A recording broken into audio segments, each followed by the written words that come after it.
টাঙ্গাইলের কালিহাতীতে অনুষ্ঠিত হলো ঐতিহ্যবাহী গ্রাম বাংলার নৌকাবাইজ প্রতিযোগিতা। নৌকাবাইজ দেখতে পৌলী নদীর তীরে ভিড় জমান হাজারো নারী পুরুষ। আয়োজকরা বলছেন, গ্রাম বাংলার ঐতিহ্যকে ধরে রাখতেই নৌকাবাইজের এমন আয়োজন। টাঙ্গাইল থেকে মেহেদী হাসান চৌধুরীর তথ্য ছবিতে আরো জানাচ্ছেন শওকত সাগর। শনিবার বিকেল স্থানীয় টাঙ্গাইলের মাহেলা গ্রামবাসীর উদ্যোগে আয়োজন করা হয় নৌকাবাইচের। বৈঠার তালে তালে মুখরিত হয়ে ওঠে পুরো এলাকা। নৌকাবাইচ দেখতে দুপুর থেকে নদীর তীরে ভিড় জমান হাজার হাজার নারী পুরুষ। উচ্ছ্বাস ও আনন্দ নিয়ে নৌকাবাইচ প্রতিযোগিতা উপভোগ করেন দূর দূরান্ত থেকে আসা অসংখ্য দর্শনার্থী। ডাকঢোলের তালে তালে গ্রাম বাংলার গান ও মাঝি মাল্লার বৈঠার ছন্দে মেতে ওঠে নৌকাবাইচ প্রতিযোগিতার আসর। প্রতি বছরই নৌকাবাইচের আয়োজন করার দাবি তাদের। এখানে আমি শুনলাম যে নৌকাবাইচ হবে, নৌকাবাইচ দেখবার জন্য আসছি। আনন্দই বেশি, নৌকাবাইচ হয় মহিলা এত বড় একটা বিশাল গ্রাম। নৌকাবাইচ এরকম কখনো আমি দেখি নাই, আজকে ফার্স্ট টাইম, তো অনেক সুন্দর লাগছে, ভালো লাগছে। নৌকাবাইচে অংশ নিতে যে পরিমাণ অর্থ খরচ হয় তার অর্ধেকও পুরস্কার দেন না আয়োজক কমিটি। শখের বসে নৌকাবাইচে অংশ নেওয়ার কথা জানান প্রতিযোগিতায় অংশগ্রহণকারীরা। মনে করো নৌকাবাইচ দিতেছি 12 বছর তনে।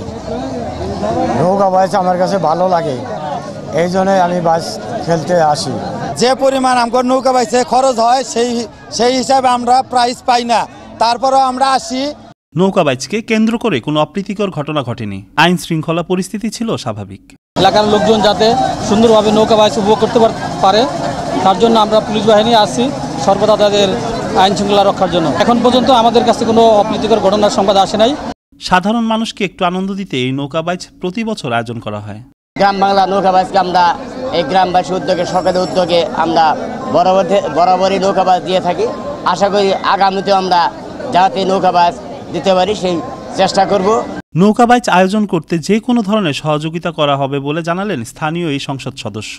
নদীতে যদি ভরপুর পানি থাকে, মহিলা ঐতিহ্যবাহী একটি গ্রাম, এরা প্রতি বছরই নৌকাবাইচের আয়োজন করবে। আমাদের পক্ষ থেকে যতটুকু সহযোগিতা করা দরকার আমরা করছি, আগামীতেও করবো ইনশাআল্লাহ। প্রতিযোগিতায় প্রথম আলো, আল্লাহ ভরসা, মায়ের দোয়া, সোনার তরী, ফুলের তরী, আদর্শ তরী, ময়ূরপঙ্খী, পঙ্খিরাজ ও জলপরী সহ পাহাড়ি নামের 20টি নৌকা অংশগ্রহণ করে। এতে গোহালিয়াবাড়ি এলাকার একতা ক্লাব প্রথম স্থান অর্জন করে। শওকত সাগর, আনন্দ টিভি, ন্যাশনাল ডেস্ক।